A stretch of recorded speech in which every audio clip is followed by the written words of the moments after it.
Merci Seigneur pour ce jour d'Aliyah, ce jour que tu as fait pour toi, même que nous t'adorions, nous te louons, nous rappelions que tu es notre Créateur, notre tout en tout, notre Alpha et Oméga.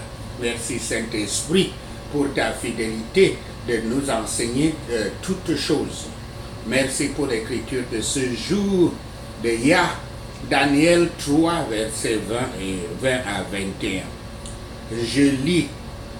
Puis il commanda à quelques-uns des plus valeureux soldats de son armée de lier Shadrach, Meshach et Abednego et de les jeter dans la fournaise ardente. Ces hommes furent liés, vêtus de leurs caleçons, de leurs tuniques, de leurs manteaux et de leurs autres vêtements, et jetés au milieu de la fournaise ardente. Fin de citation. Ceci est la parole de Dieu. Loué soit ton saint nom, Yahweh. Aujourd'hui, notre Seigneur Yahweh nous enseigne au sujet du feu salvateur. Feu salvateur. Dans les versets 16 à 18, un peu plus haut dans ce chapitre de Daniel 3, qui rapporte la réponse des compagnons de Daniel au roi Nabuchodonosor, et qui les obligeait à adorer ses idoles. Cette déclaration résume le sujet dont nous parlons aujourd'hui. Et je cite ces versets 16 à 18. Shadrach, Meshach et Abednego répliquèrent au roi Nebuchadnezzar: nous n'avons pas besoin de te répondre là-dessus. Voici, notre Dieu que nous servons peut nous délivrer de la fournaise ardente, et il nous délivrera de ta main, ô roi.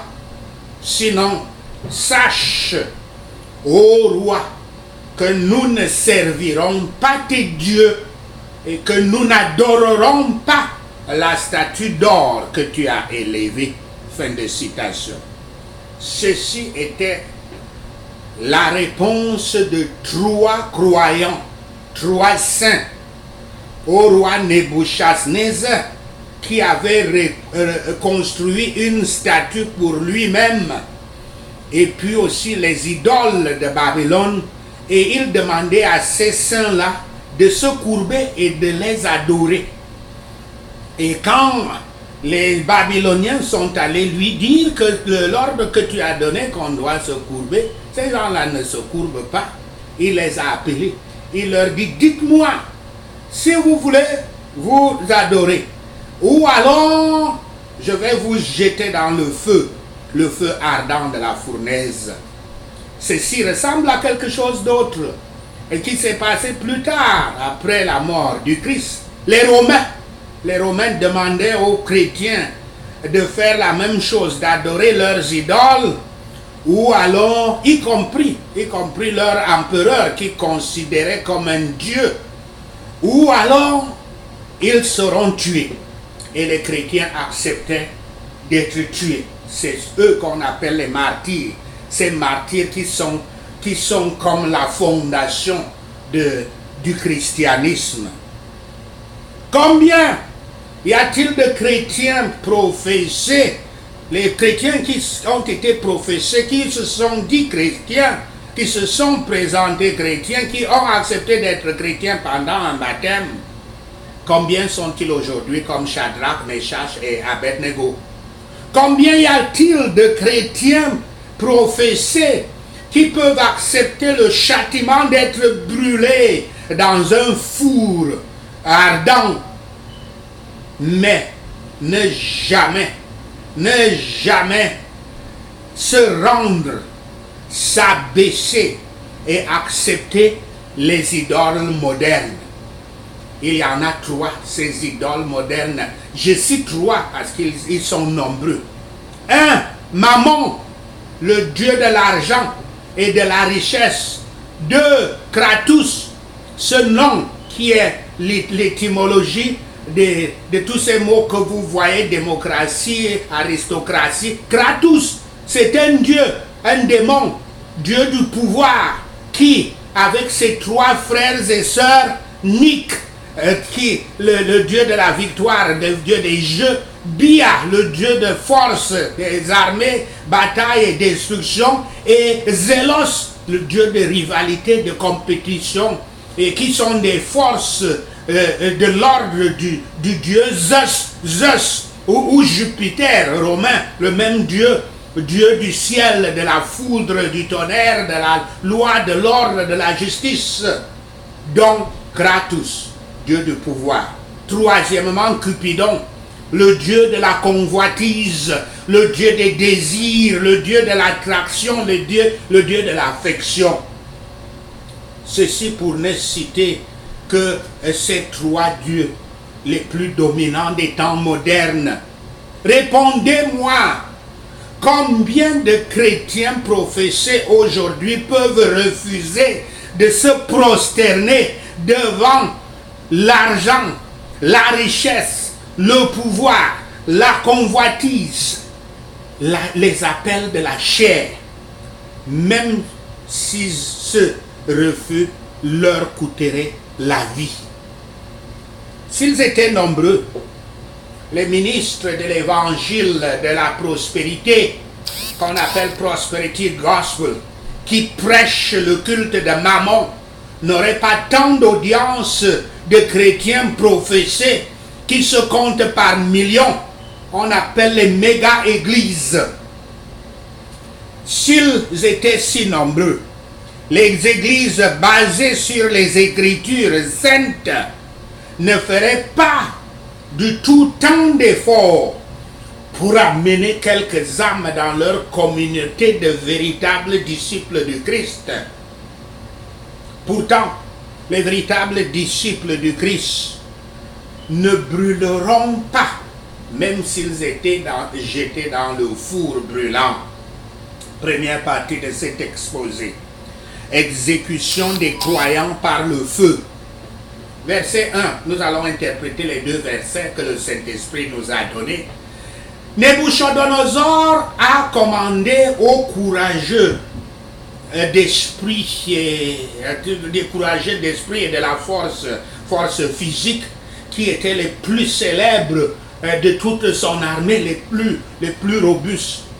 Il leur a commandé que les mains et les pieds des saints, ou les deux, fussent liés, à moins que l'on puisse penser qu'ils étaient tous trois liés ensemble, comme un paquet, et jetés dans le four, ce qui n'est pas probable, ce qui n'est pas improbable. En notant que le roi était plus tard étonné de les voir marcher séparément dans le four, il n'était pas nécessaire à la fin de les lier, car ils n'auraient pas résisté. Ils n'auraient pas résisté. Après même leur réponse au roi, qu'ils ne se courberont jamais devant les idoles, et c'était la preuve qu'ils n'allaient pas résister. Et s'il a ordonné cela, si le Nebuchadnezzar a ordonné cela pour les sécuriser du pouvoir de leur Dieu, c'était vain et insensé de sa part. Il a commandé de les jeter dans le four au feu le plus brûlant, 7 fois le nombre complet, c'est-à-dire le maximum qu'on puisse faire. S'ils étaient tous 3 liés ensemble, il fallait certains hommes naturellement forts, capables de les prendre et de les jeter, surtout si le four était au-dessus d'eux. Ou bien qu'il soit aussi probable que ce soit un endroit déprimé en dessous d'eux. Et le jet serait donc plus facile dans ce sens. Nabuchodonosor pensait-il que ces 3 hommes auraient résisté, ou que leur Dieu les défendrait de son pouvoir, le pouvoir de Nabuchodonosor, et que si ce Dieu le faisait, le roi et ses hommes puissants auraient pu prévaloir? C'est ça que Nabuchodonosor croyait. Tout cela n'était pas le cas, car Yahweh avait l'intention de montrer son pouvoir quand le roi aurait préparé le pire qu'il pouvait, tout ce qu'il pouvait comme pire, et alors d'étouffer immédiatement la violence du feu, à la fois le feu du four et le feu de la fureur du roi. Et dans la chose par laquelle il a traité avec orgueil en restant au-dessus de lui. Verset 21. Ils ont été saisis exactement comme il l'était, l'Écriture dit, comme ils étaient. C'est-à-dire aucun temps n'avait été donné pour leur préparation, aucun changement n'avait été fait dans leurs habits. Ils étaient liés dans les habits extérieurs, leurs manteaux, leurs turbans sur leur tête, qu'on portait habituellement dans ce pays-là, et leurs bas et chaussures et d'autres sous-vêtements, comme les gilets et les chemises, qui, dans la hâte ou la négligence ou intentionnellement, étaient gardés sur eux, afin de rendre leur tourment encore plus grand. Vous savez que les habits sont les plus facilement flammables. Pourtant, cela fut conçu par Yahweh pour rendre le miracle encore plus remarquable. Hérodote, l'historien juif Hérodote du 1er siècle, dit que le costume babylonien comprenait 3 pièces. 1. Les pantalons larges et longs. 2. Une chemise en laine. 3. Un manteau extérieur avec une ceinture autour. Donc, ils étaient... ceci était donc spécifié, leurs pantalons, les tuniques extérieures, avec les bas. Les bas ne sont généralement pas portés en Orient. Et les manteaux extérieurs. Dans la mesure où cela peut être déterminé à partir de l'étymologie du mot, le mot manteau était un sous-vêtement qui couvrait tout le corps. La tunique était quelque chose d'étalé sur les sous-vêtements. Et le chapeau que j'ai appelé plus haut turban, le seul des 3 mots dont il n'existe pas de racine hébraïque, comme nous le voyons dans 1 Chronique 15, verset 27, était une sorte de manteau utilisé paradoxalement uniquement pour des occasions de faste, des occasions d'état. En les jetant ainsi hâtivement avec tous leurs vêtements, cela améliora le miracle. Même l'odeur du feu n'était pas sentie sur leurs vêtements, pourtant ils sont de matériaux délicats et très flammables. Ceci est observable et merveilleux, que le feu n'ait pas attrapé leurs vêtements, alors que le feu est le plus ennemi des vêtements. C'est un miracle. Alors que Nabuchodonosor, le roi séculier, chauffe son fourneau aussi chaud, le plus chaud qu'il le peut, quelques minutes finiront par les tourments de ceux qui les jetaient, les bourreaux forts qui les jetaient. Le fait qu'ils avaient ouvert le couvercle de la fournaise, le feu qui a jailli de là-bas les a brûlés tout de suite. Les hommes forts qui devaient les jeter. Et ces hommes forts les ont jetés quand même. Mais les tortures du feu, le feu ne brûla pas les saints. Mais les tortures même les tortures du feu de l'enfer ne brûlent pas. Ne tuent pas. Et puisqu'on reste seulement dedans, dans la souffrance. Ceux qui ont adoré la bête et son image n'ont pas de repos, pas de pause, pas de moment sans douleur, comme cela est dit dans Apocalypse 14, versets 10 et 11, parlant de l'enfer.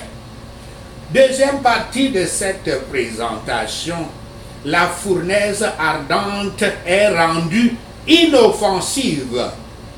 Maintenant, dans la lettre, la grande promesse était faite dans Ésaïe 43, verset 2, que lorsque tu traverseras le feu, tu ne seras pas brûlé. En le laissant à ce Dieu qui les avait protégés du feu pour les sortir, ils ont marché, ils marchaient dans la fournaise, allant et venant, soutenus et encouragés par la présence du Fils de Dieu, parce que l'expérience nous est racontée dans les Écritures que Nebuchadnezzar est venu quelque temps après pour voir comment ils étaient complètement finis et ils étaient certainement des cendres seulement. Quand il voit, il regarde dans la fournaise, il voit que les trois sont en train de marcher. Il dit, peut-être je ne vois pas très bien. Il appelle d'autres personnes de venir voir. Et il dit qu'il y a un quatrième parmi eux.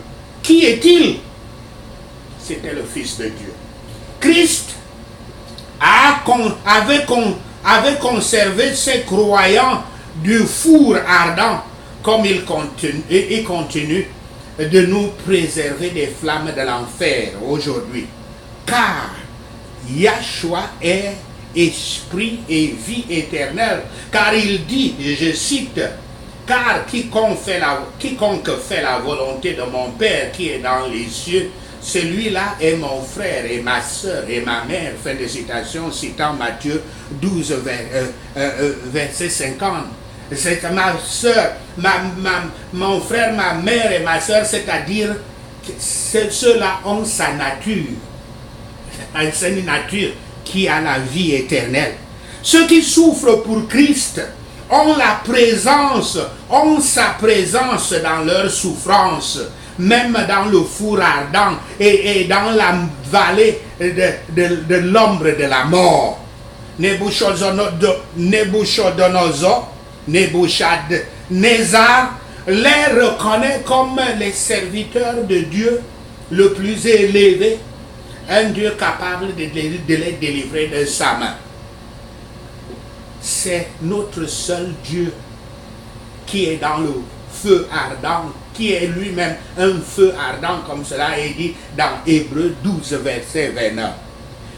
Si nous pouvions voir dans le monde éternel, nous verrions le croyant persécuté à l'abri de la méchanceté de ses ennemis, tandis que ses ennemis sont exposés à la colère de Yahweh et sont tourmentés par les feux inextinguibles. On peut tirer 5 leçons. Les 5 leçons qui changeront votre vie dans cette histoire de Shadrach, Meshach et Abednego. Malgré tous les efforts, parfois, les choses se passent toujours mal. Vous avez une crise cardiaque, votre mère a un cancer, votre mariage tombe en panne, vos enfants se rebellent, vous perdez votre boulot et la liste est longue. La vie n'est pas facile et parfois elle vous donne une main pourrie et quand vous lui demandez de l'aide, elle vous tend une main pourrie. Ne succombez pas au poids de tout cela. Trouvez l'espoir dans l'histoire de Shadrach, Meshach et Abednego. Parce que ce dont vous avez besoin, c'est un miracle dans le feu, dans lequel vous vivez, puisque vous vivez dans un feu. 3 choses qui pourront changer votre vie. 1. Soyez persuadés. Lorsque vous lisez le récit de Shadrach, Meshach et Abednego, une chose est évidente, ils étaient entièrement persuadés. Rien ne pouvait les faire s'incliner devant la statue de Nebuchadnezzar.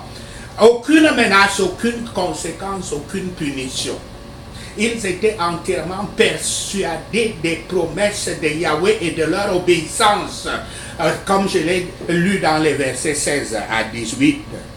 Si la vie vous a poussé trop loin, il est temps de vous lever avec l'attitude de Shadrach, Meshach et Abednego. Une attitude où vous êtes parfaitement persuadés. Yahweh peut vous sauver de toute situation désespérée. Deuxièmement, résister à la pression. Vous pourriez vous attendre qu'une attitude de rester complètement persuadé ne vous amène pas à votre percée, à votre réussite, le mot que les gens aiment aujourd'hui, réussite. Pas nécessairement. Pas nécessairement. Quand Nebuchadnezzar entendit les paroles des défis de Shadrach, Meshach et Abednego, il ne recula pas non plus. Il éleva plutôt la pression. Les choses, la pression du feu dans la fournaise, 7 fois. Les choses devinrent encore plus chaudes, comme ce que là est dit dans le verset 19. Les choses peuvent se réchauffer dans votre vie. Divorce, bataille pour la garde des enfants, maladie, dépression, etc. Vous avez pris position pour Yahweh, mais les choses ont empiré. Vous vous trouvez en train de regarder un feu qui ne ressemble à aucun autre que vous avez jamais vu dans votre vie. Vous avez cru que Yahweh vous sauverait du feu. Vous avez prié que Yahweh vous sauverait du feu, mais le feu reste. Ne désespérez pas, parce que quand le diable augmente la chaleur, Yahweh fait de même. Il augmente la chaleur. Troisièmement, trouvez l'espoir dans la promesse de Yahweh. Je vous cite cette écriture. Ainsi parle maintenant Yahweh qui t'a créé, ô Jacob, celui qui t'a formé, ô Israël. Ne crains rien, car je te rachète, je t'appelle par ton nom. Tu es à moi. Si tu traverses les eaux, je serai avec toi. Et les fleuves, ils ne te submergeront point. Si tu marches dans le feu, tu ne te brûleras pas. Tu ne te brûleras pas et la flamme ne t'embrasera pas. Fin de citation. Ça, c'est une citation de Ésaïe 43, versets 1 à 2. Yahweh ne vous sauvera pas du feu. Il vous guidera dedans, dans le feu. Lorsque vous traversez le feu du cancer, le feu de la maladie, le feu du divorce, le feu de la ruine financière, vous n'allez pas être brûlé. Si vous êtes comme Shadrach, Meshach et Abednego, des croyants. Nebuchadnezzar a augmenté le feu si chaud qu'il tua certains de ses soldats les plus forts au verset 22. Le feu est mortel pour certains seulement, mais vous ne serez pas vraiment brûlés.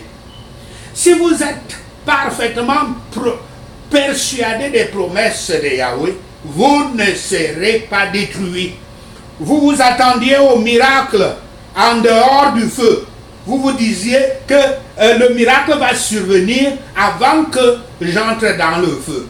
Vous avez cru que Yahweh vous sauverait avant que les choses n'aillent assez loin. Mais pour vous, le miracle est dans le feu.